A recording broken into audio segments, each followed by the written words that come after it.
们干什么的？奉包大人之命，带庞玉往府衙听审。住口！竟敢直呼侯爷的名讳，有什么不敢的？让开！拦住他们！别动！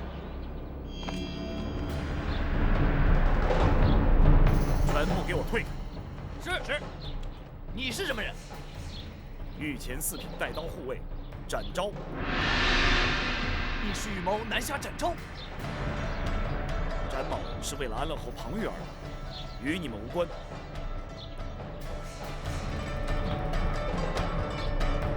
你们最好还是让开，否则刀剑无眼，伤了谁都不好。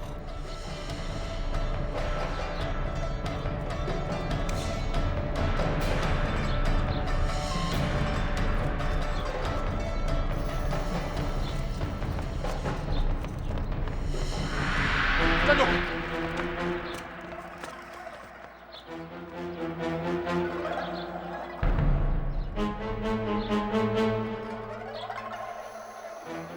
什么人敢擅闯侯爷府？他是南下展昭。管他是南侠北侠，为什么不把他拦住？属下，别难为他了，他拦不住的。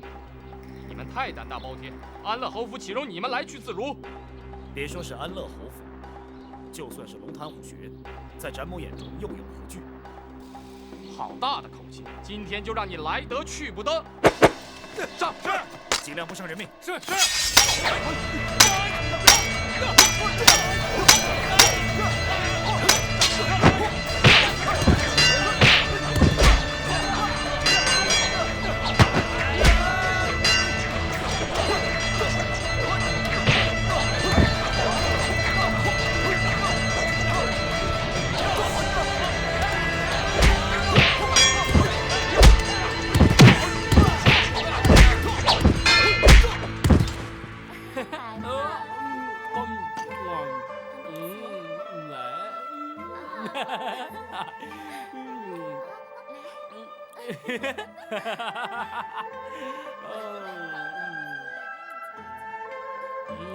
来，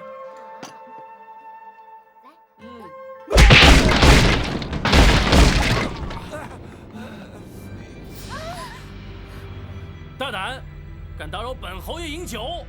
侯爷，这酒恐怕你是喝不成。哼，来人呐，给我拿下！是。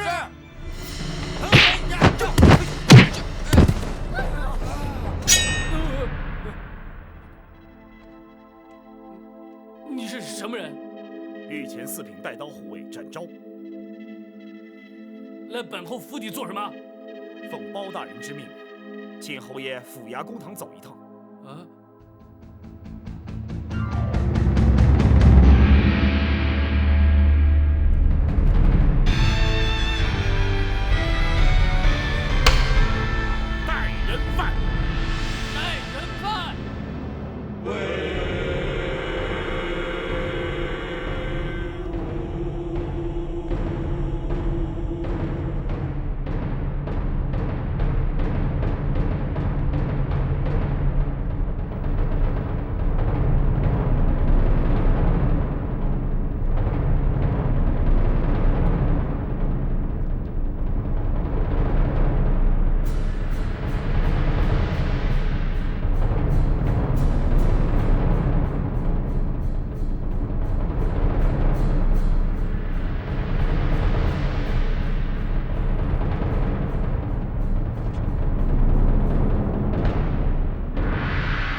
包大人，你将本侯请到公堂，又摆出唐威来，你究竟想干什么？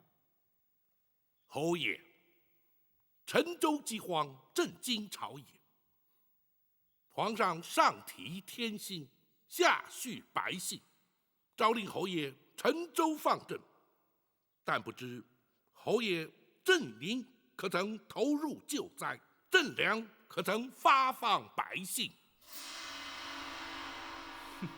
包大人可是明知故问了。包大人要本侯来此，总不是为了闲话家常吧？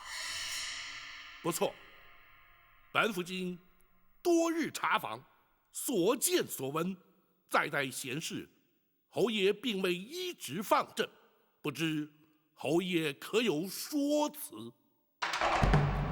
包大人有所不知，放朕之事千头万绪，灾民也多有假造虚报。本侯奉旨放朕，自然要再三查证，谨慎行事，延宕时日也是在所难免啊。然而，救灾之急，急如星火，百姓饥肠辘辘，嗷嗷待哺，有其可延宕？为求公允落实，也是情非得已。本侯谨慎行事，才不愧对皇上、朝廷、灾民百姓。哼，那却又为何将朝廷阵营移作侯爷府邸修葺扩建之用？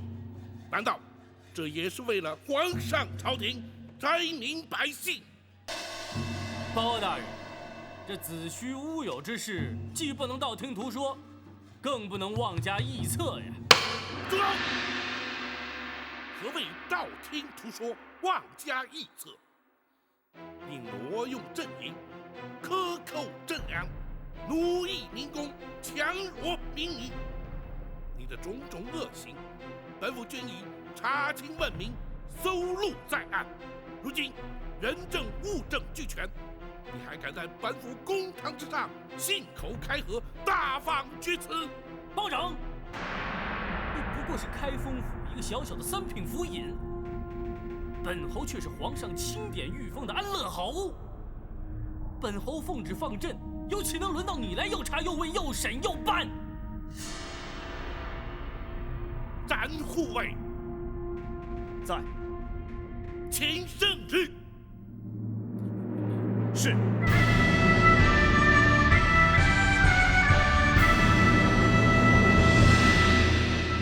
圣旨下，跪。万岁万岁万万岁！奉天承运，皇帝诏曰：陈州饥荒，朕感同身受。前诏令安乐侯庞昱代天放赈，未见成效。今诏令开封府尹包拯、陈州督镇查查缺失，如有疏漏失职，就由包拯全权处置。钦此。万岁万岁万万岁！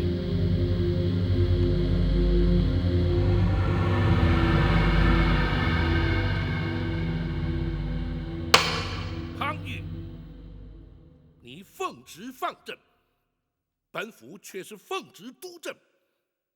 本府能不能查，能不能问，审不审得，办不办得？包拯，就算你奉旨而来，本侯也可任由你查问审讯，不过你却办不了我。本府因何办不了你？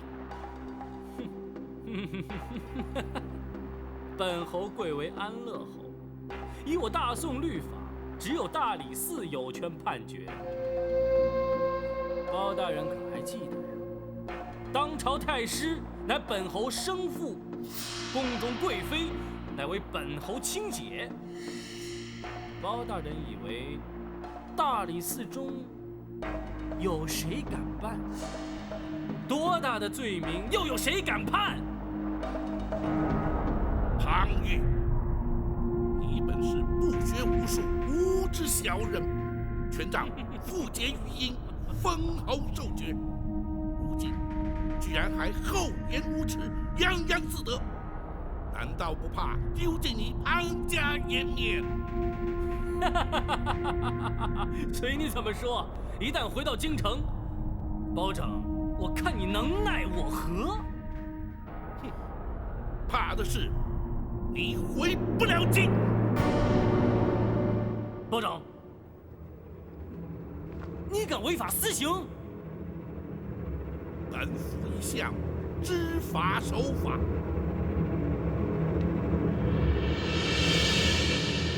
你请看来。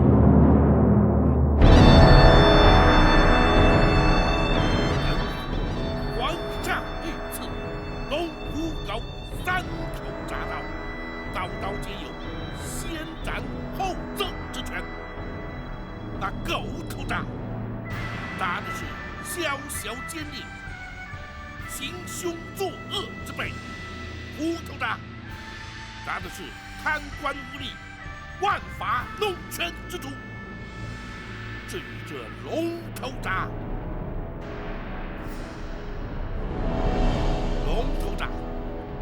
铡的便是如你这般目无王法、仗势行凶的皇亲国戚。包拯，你敢？你敢？本府奉旨行事，惩奸除恶，又有何不敢？来人呐！在。摘掉他的紫金冠，脱掉他的滚龙袍。是。包拯，你敢？我爹绝不会饶你的！别来！你们这帮狗奴才，谁敢动我？我是安乐侯，你们谁敢动我？放开！放开！我是安乐侯，放开我！放开我！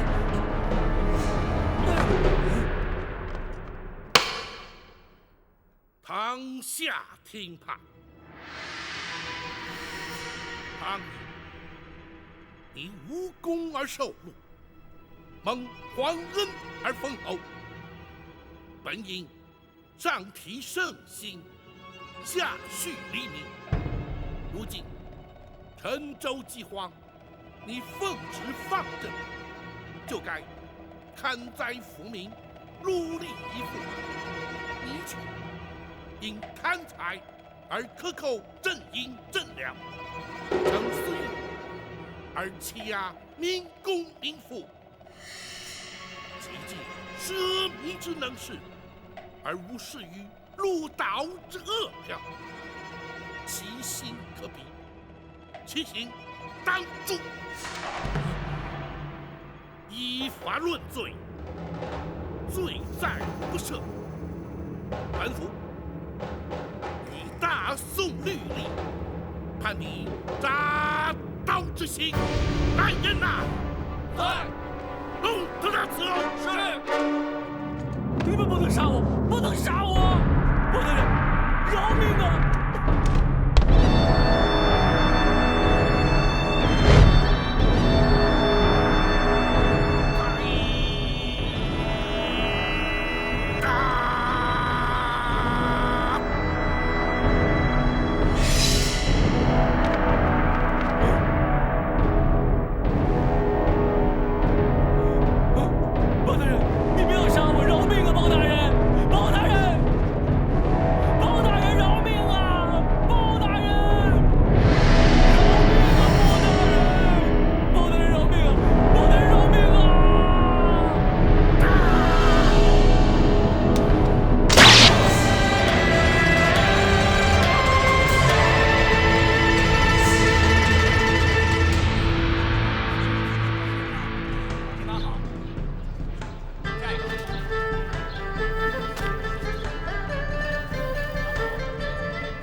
人饥其饥，人溺其溺。这话说着呢，要想做到，却有何其之难？若不是大人来到陈州，这些灾民恐怕仍要受到饥饿之苦。大人长得旁逸，真可是大快人心啊！此时或是人心大悦，然而却为日后增添了不少的后果。大人是担心庞太师和庞贵妃伺机报复。詹护卫，大人虽不惧怕他们报复，不过大人与庞太师同朝为官，总会见面的。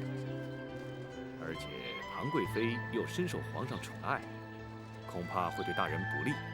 大人还是要多加小心为上。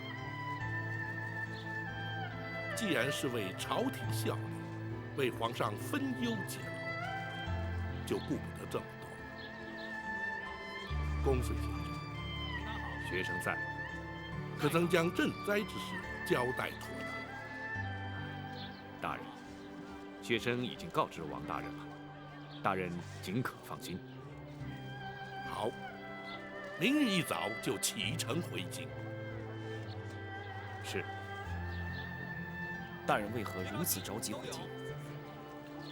皇上关心灾情，心系灾民，早些回去，也好让皇上释怀，也算是略尽人臣之道。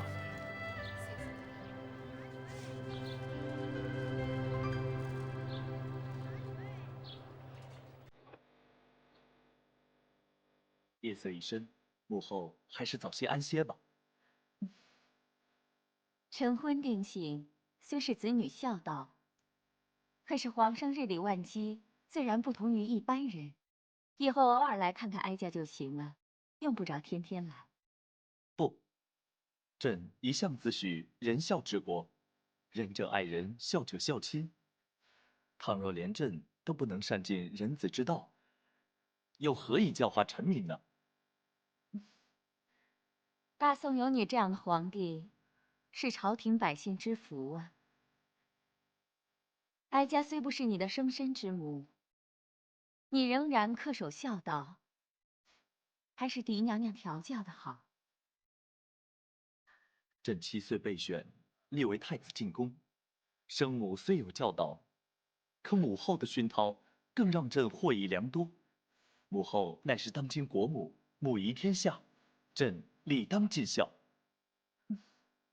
八贤王忠心谋国，嫡娘娘雍容有度，皇上的一双莘莘父母，称得上是朝廷的表率典范。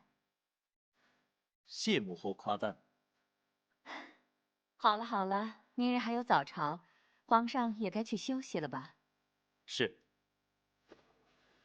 儿臣告退。奴婢恭送皇上。郭槐，奴婢在。皇上如今更加成熟稳健，而且是位有为的明君。只是你我却都老了。娘娘青春正盛，一点都不显老。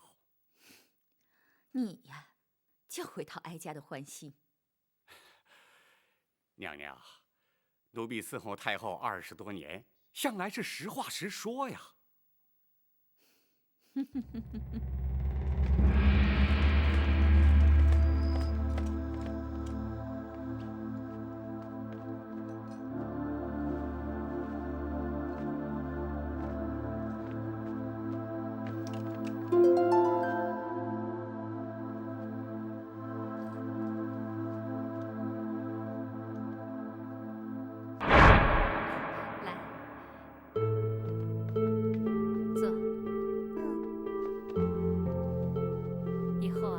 玩球当心点儿，别再到这儿来了啊！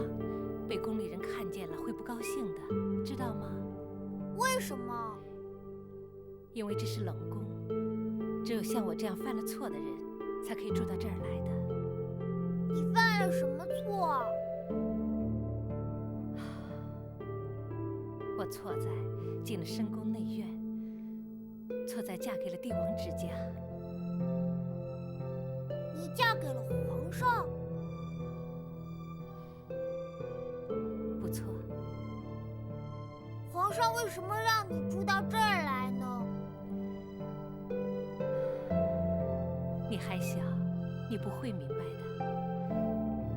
不过以后你当了皇上，你就不要再让别人住到这儿来了。他们只说要我来当太子，以后我真的要当皇上吗？我可不可以不要做皇上？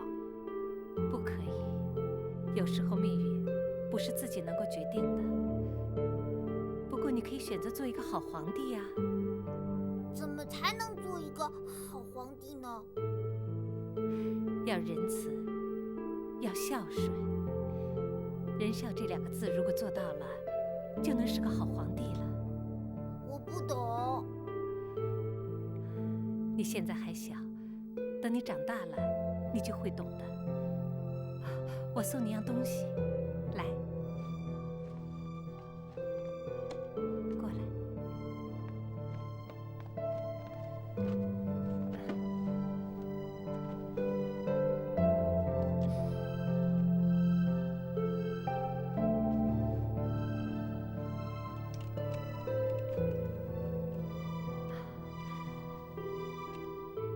给。为什么要送给我啊？也许是我们有缘，也许是这块玉佩对我来说已经没有任何意义了。拿着，希望你能喜欢。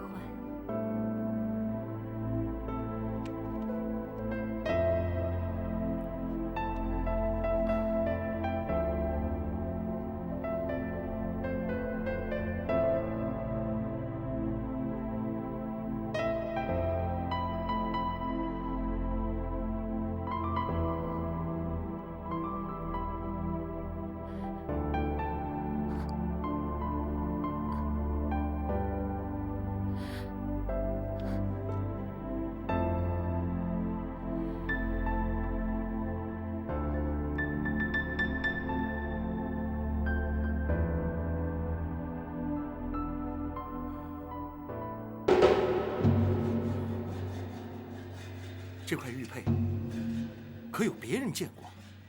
没有，没有。好，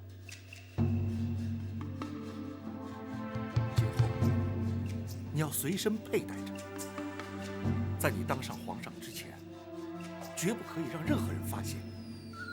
为什么？别问为什么，听父王的话就对了啊。是父王。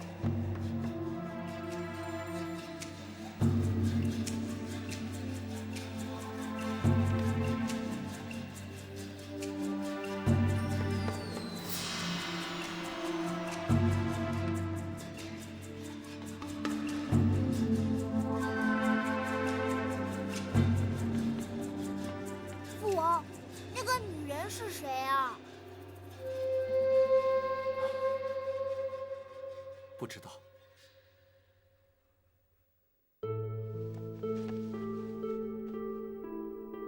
别问她是谁，啊？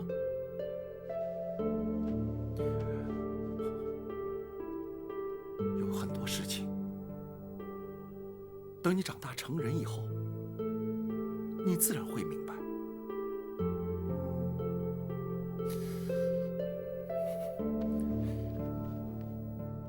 切记，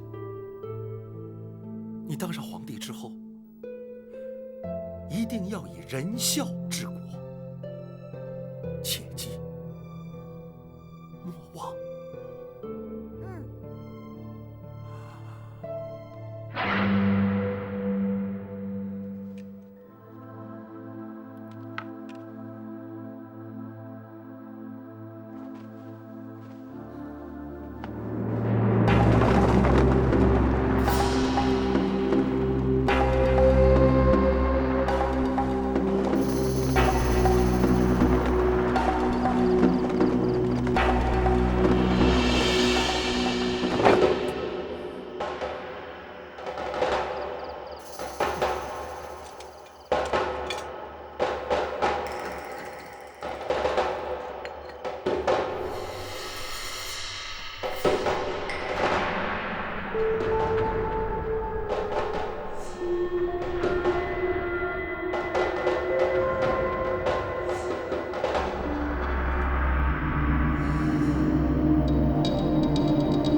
贼人夜闯进宫，惊扰圣驾，臣罪该万死。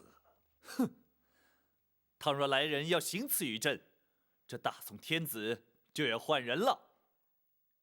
臣万死难赎其罪，臣立刻责令内务总管加派人手，严加守卫，确保陛下安全。好了，你是当朝宰相，皇宫内院不归你管，责不在你，朕自会惩处。你起来吧。谢皇上不罪之恩。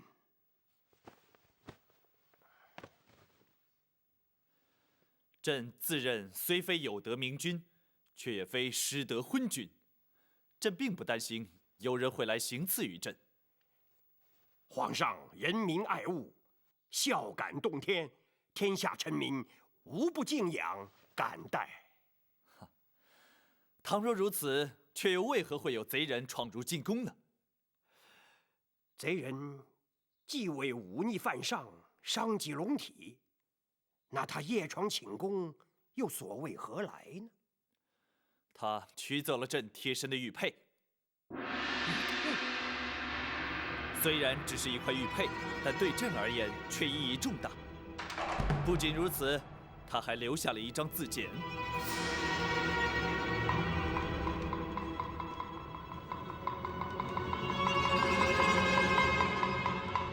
进宫警卫森严，独缺带刀护卫，吾属来去自如。试问玉猫安在？这是针对展昭而来的。不错，朕封展昭为御前四品带刀护卫，又赐封号玉猫。来人的确是针对展昭。可是展昭随包大人沉舟独镇，尚未回京啊。朕选你来，正是要你立刻传朕旨意，将此事告知包拯，要展昭追查贼人，追回那玉佩。臣遵旨。还有，那包拯身为开封府尹，经济安全责无旁贷，进宫遭人闯入，非同小可，他也得给朕一个交代。臣明白，臣立刻去办。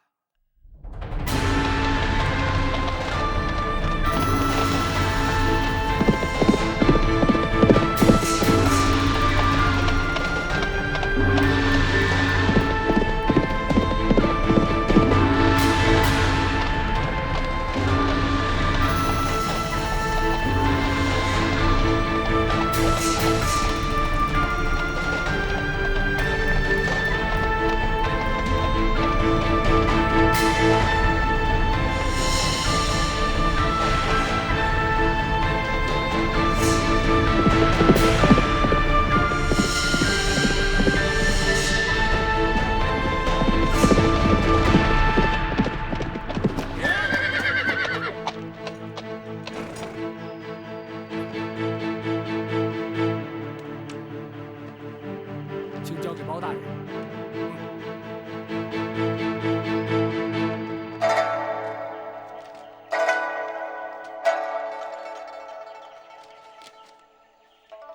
战护，此案既是冲你而来，你可明白其中究竟？是白玉堂。白玉堂？啊，回大人，献空岛吴蜀在江湖中饶有盛名，那白玉堂乃是吴蜀之末锦毛蜀。这吴蜀都是何人呢？回大人，吴蜀之中，钻天属吴方居长，擅长轻功；彻地属韩章，居次，深谙火药地雷之术；穿山属徐庆，天生神力无敌；翻江属蒋平，水下功夫了得。而那锦毛属白玉堂虽然排行居末，武功却是最高。这五人气味相投，义结金兰，在江湖人称吴蜀。他们的行事作为如何？吴蜀虽是江湖中人，却颇为行侠仗义，也无不良素行。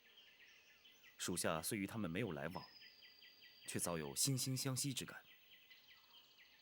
展护卫既然与吴蜀并无往来，却又怎知擅闯进宫、盗配流书的是白玉堂？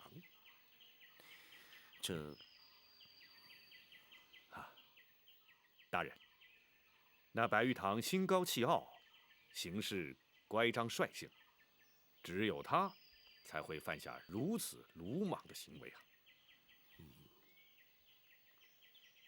展护卫与吴蜀可有旧仇宿怨？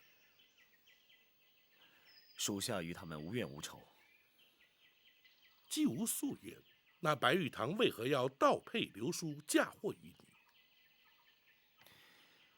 大人若真要问，属下只能说虚名二字害人。此话怎讲？大人，祸端正是那玉猫的封号。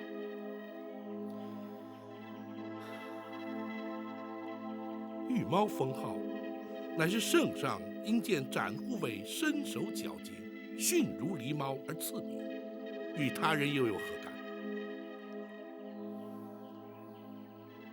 大人，猫鼠乃是宿敌呀。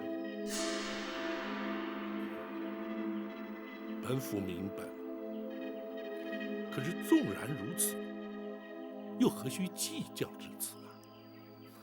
大人，江湖中人惜名如命，白玉堂此举，为的是要逼属下与他一较断肠。只是因展昭而牵累大人，属下难辞其咎啊。不，此案不能怪展护卫。那白玉堂擅闯进宫，盗配流书，惊扰政界，已非江湖恩怨。本府职责所在，又岂能任其逍遥法外？公孙先生，学生在。皇上限期5日追回玉佩，缉拿盗配流书之人，立刻查明那献公岛究竟隶属何府何州。本府请旨调派官兵，抓贼拿人。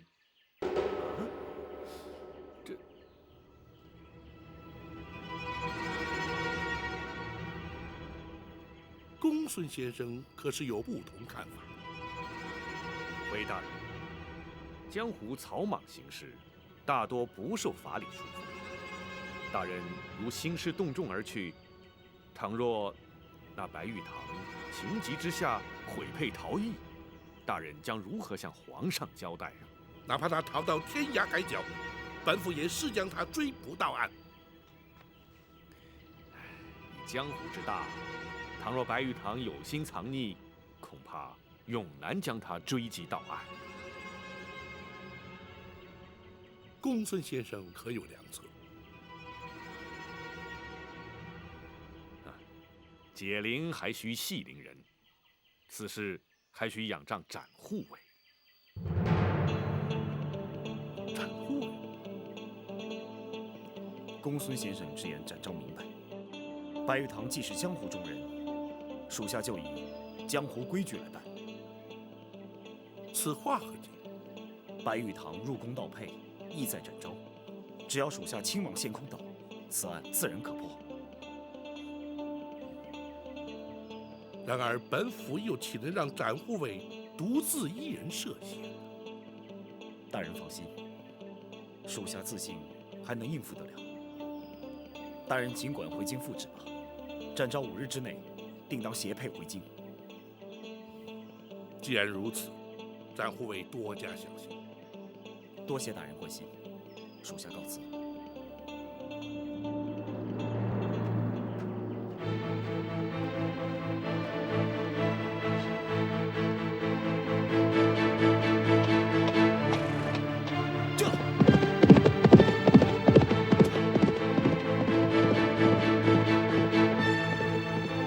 大人，稍待，本府修书一封，叫信差快马送回京城面交王丞相，将此案情形向皇上奏明。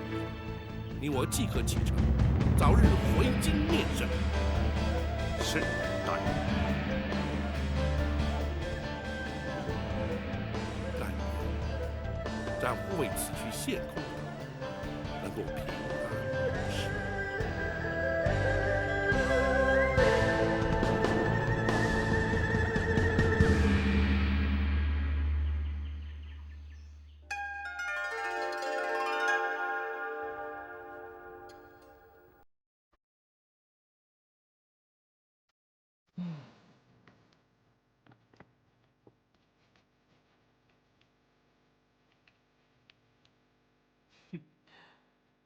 我倒要看看展昭究竟敢不敢来。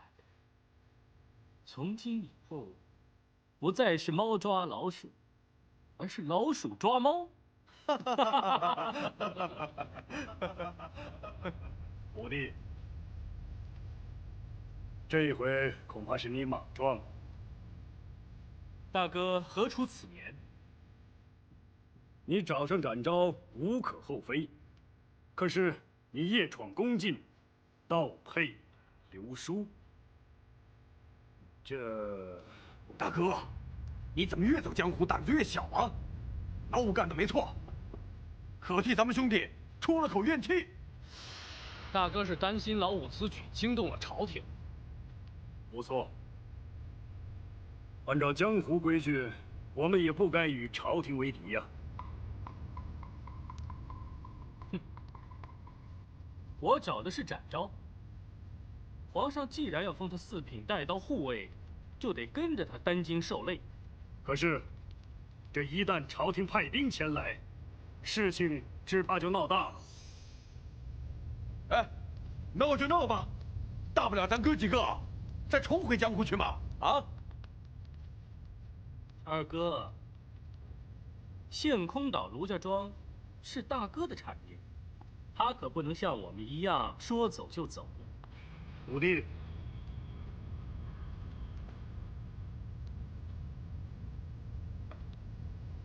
大哥怎会眷恋这些身外之物？大哥为的是吴蜀的名声。你我兄弟在江湖闯荡多年，倘若落得个亲命要犯的罪名，又有何意义了？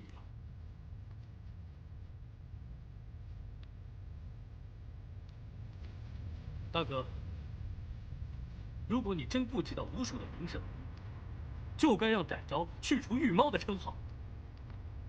我进宫到访，就是要让江湖朋友知道，陷空岛吴蜀绝不能受此屈辱。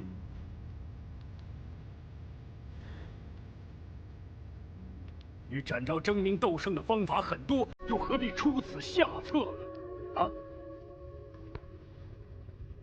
若依大哥之意呢？把玉佩送回去。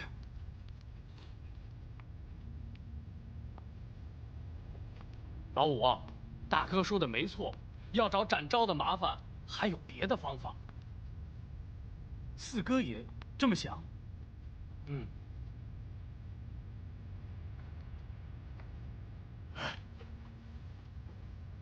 大哥说的有道理，当然，你的做法也不错。哎呀，只要咱们兄弟同声一气，做什么我都同意。三哥，你一向话不多，可是说出来必有道理。我倒想听听三哥作何看法。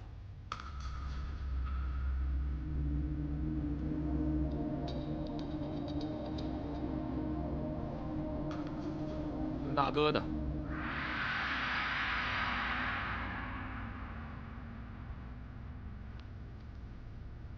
好，我明白了，是我莽撞。展昭被封御猫，与我何干？吴蜀被江湖耻笑，干我何事？我一生从不言后悔二字。几位哥哥放心，如果朝廷真的追到陷空岛来，一切罪名由我白玉堂一人承担，绝不会连累各位兄长。五弟，难道大哥觉得这样还不够吗？是不是要我带着玉佩进京投案？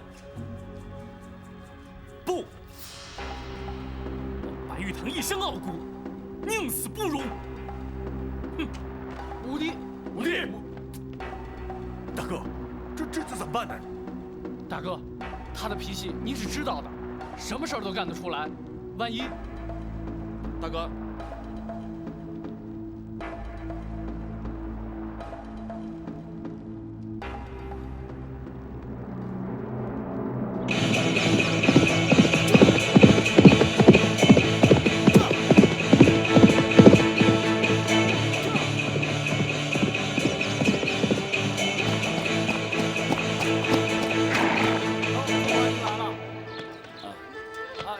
里边请。客官，请，这边坐。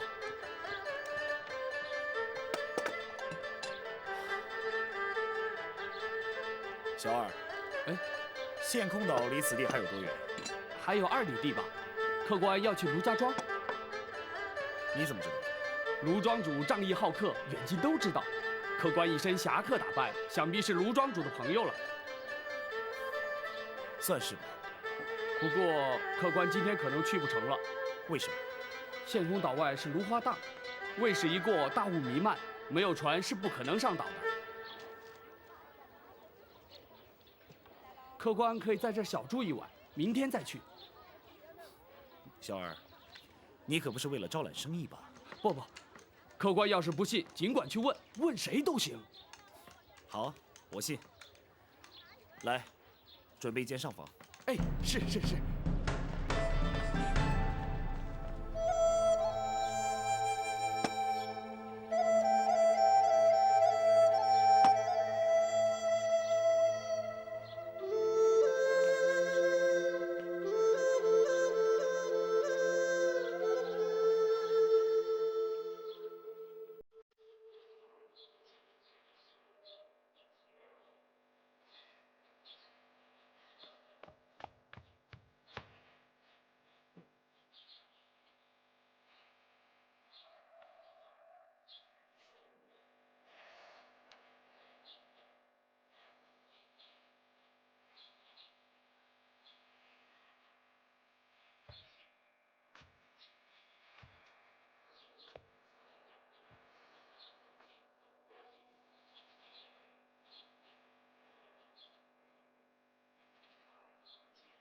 哎，不行了，老五，要再不说话，非得把我憋死。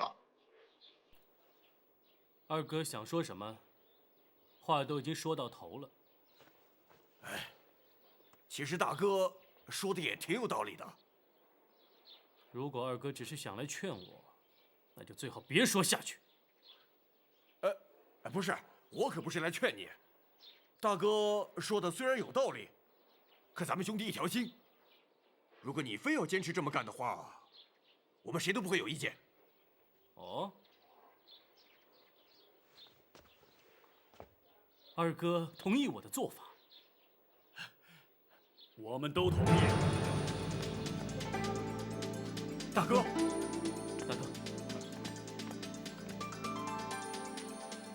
行事方法或许有对有错。 然而兄弟之情却无可替代。倘若展昭真的找上了陷空岛，咱们兄弟齐心合力与他斗上一斗。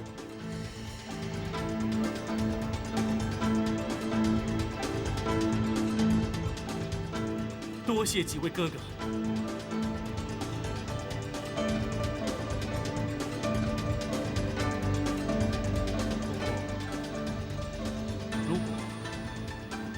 如果朝廷派来了兵马，又当如何？如果你成了亲命要犯，我们心甘情愿成为共犯。如果白玉堂依法认罪，部属认罪服刑，一个也不会少。